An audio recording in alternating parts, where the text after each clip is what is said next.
जय मां सरस्वती जयति वीणा वादिनी। स्टूडेंट्स, आज हम आपके लिए एक नया टॉपिक लेके आए हैं, लेकिन उस टॉपिक को शुरू करने से पहले मैं आपसे एक छोटा सा मज़ेदार सवाल पूछना चाहता हूँ। एक समतल खेत है और उस खेत के बीच में एक इलेक्ट्रिक पोल खड़ा है। इस चित्र में देखिए, और इस इलेक्ट्रिक पोल पर हम बिना चढ़े इसकी हम ऊंचाई नापना चाहते हैं।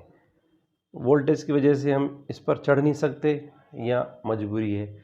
इंच टेप, एक किसान है, उसके पास इंच टेप वगैरह है, फुटा है, लेकिन इसकी ऊंचाई हमें लेना है, तो वो किस तरीके से इसको विदाउट टचिंग इट वो इसकी ऊंचाई ले सकता है? कोई ऐसा है तरीका या युक्ति आपके दिमाग में कि हाँ ऐसे हम इसकी ऊंचाई ले सकते हैं? सोचिए जरा,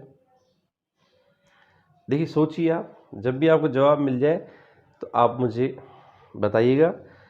इस तरह के जो सवाल हैं कि हम किसी नदी की चौड़ाई को हम एक किनारे पर बैठकर ज्ञात कर लें, या किसी खंबे की ऊंचाई को बिना उसको छुए हम किसी डिवाइस से, किसी युक्ति से इसकी ऊंचाई को हम ज्ञात कर लें, तो ऐसे बहुत से सवाल हैं। या उड़ती जो चिड़िया है या पतंग है उसकी ऊंचाई को हम बता दें। ऐसे बहुत से सवाल हैं जिनको हम जानना चाहते हैं। उस अध्ययन का नाम है त्रिकोणमिति, यानी कि इंग्लिश में से कहते हैं ट्रिग्नोमेट्री। ट्रिगोनोमेट्री का जैसा कि नाम है ट्रिगोनोमेट्री, या हम इधर दें त्रि माना तीन, कोण यानी कोण, एंगल्स, और मिति माने मापन, मेजरमेंट। तो इस प्रकार किसी राइट एंगल ट्रायंगल पर हम ध्यान देते हैं, समकोण त्रिभुज पर ये आधारित ये प्रश्नावली का नाम है। और इसमें क्या होता है कि जो तीनों भुजाएं तथा उसके तीनों कोणों का जो आपसी संबंध है उन पर आधारित उनके मापन को लिया जाता है, तो इसलिए इसका नाम पड़ा है त्रिकोणमिति या ट्रिगोनोमेट्री। ट्रिगोनोमेट्री के बारे में हम कुछ और जानकारी करेंगे। हम देखते हैं कि एक तथ्य, ये समकोण त्रिभुज पर आधारित चैप्टर है। समकोण त्रिभुज का मतलब ऐसा त्रिभुज जिसका एक कोण 90 डिग्री का जरूर हो, बाकी बचते हैं दो कोण, वो दोनों कोण एक्यूट एंगल्स होंगे, न्यून कोण होंगे, यानी कि इन दोनों का योग मिलाकर 90 डिग्री होगा, और 90 डिग्री का ये कोण है ही। इस प्रकार 180 डिग्री पूरा होता है। तो इस प्रकार की कोण पर आधारित ये जो चैप्टर है त्रिकोणमिति, इसका अध्ययन किया जाता है। तो त्रिकोणमिति में हम ये देखते हैं कि 90 डिग्री के जो ठीक सामने वाली भुजा होती है, 90 डिग्री के ठीक सामने वाली भुजा को हम कर्ण के नाम से पुकारते हैं, हाइपोटेन्यूस कहते हैं। इसके अलावा एक सिंबल है, ये आप देखें ग्रीक लैटिन भाषा का थीटा। थीटा को हम किसी एक एक्यूट एंगल पर प्लेस कर देते हैं। तो ये थीटा जैसे हमने यहाँ पे रखा, तो अब थीटा के सामने वाली जो भुजा होगी वह लंब कहलाएगी, यानी कि परपेंडिकुलर कहलाएगी। बाकी तीसरी भुजा जो बचती है उसे हम कहेंगे आधार, यानी कि बेस। इस प्रकार तीनों भुजाओं का और तीनों कोणों का मिलाकर जो अध्ययन जिस शाखा के तहत होता है, वो गणित की उस शाखा को हम ट्रिगोनोमेट्री या त्रिकोणमिति कहते हैं। अब दूसरी बात ये आती है, इस प्रश्न पर आप विचार करिए कि जैसे ही आपके माइंड में इसका आंसर आया तो मुझे ज़रूर बताइए। इसका बहुत ही सुंदर और मज़ेदार आंसर है। अब हम देखते हैं कि एक समकोण त्रिभुज पर एक बात और निकल कर आती है। एक हमारे गणितज्ञ हुए पाइथागोरस नाम के एक गणितज्ञ हुए, उन्होंने एक इस त्रिकोणमिति से पूर्व एक प्रमेय हमको दिया। उन्होंने ये बताया कि जिस प्रकार किसी समकोण त्रिभुज पर हम उसके कर्ण पर एक वर्ग बना लें, उसी तरह आधार की लंबाई को लेते हुए एक वर्ग यहाँ बना लें और लंब का भी एक वर्ग बना, तो इन दोनों वर्गों का जो क्षेत्रफल होगा वह कर्ण पर बने वर्ग के क्षेत्रफल के बराबर होगा। इट मीन्स इन दोनों वर्गों का जो क्षेत्रफल होगा उन दोनों का योग मिलाकर कर्ण के बराबर अकेले बैठेगा। तो इस प्रकार एक सूत्र निकल कर आया, इसको हम कहते हैं पाइथागोरस प्रमेय। क्या कहते हैं? पाइथागोरस प्रमेय।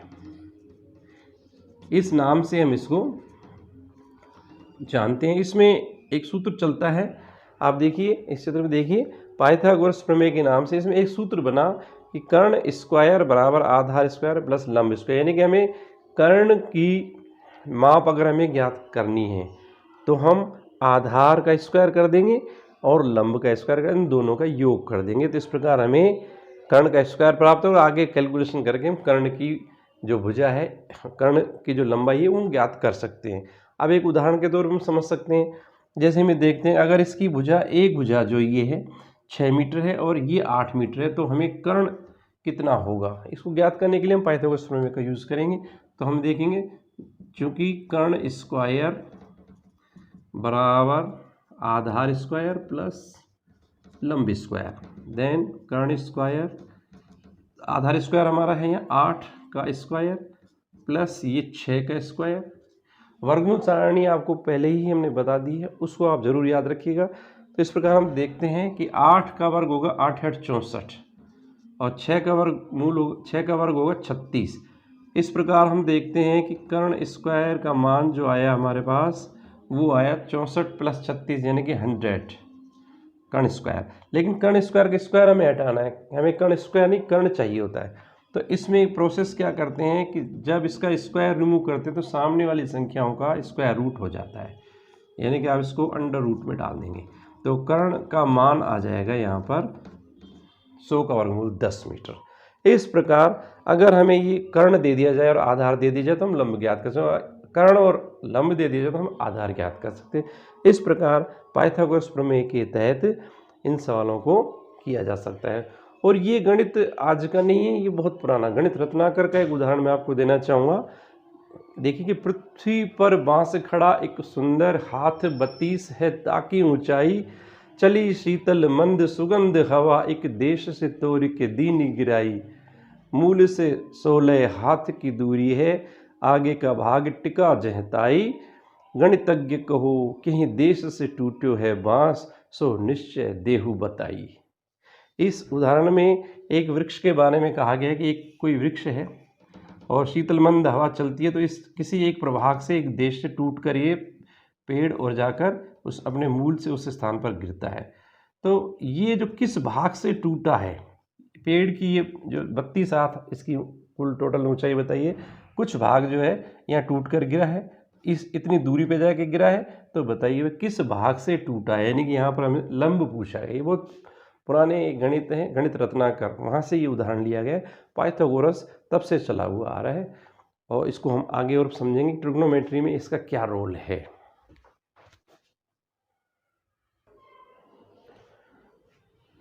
अब हम लौटते हैं त्रिकोणमिति के इस चैप्टर पर। त्रिकोणमिति को हम आगे बढ़ाने के लिए हमें एक चीज़ ध्यान रखनी होगी कि ये समकोण त्रिभुज पर आधारित है, पहला पॉइंट।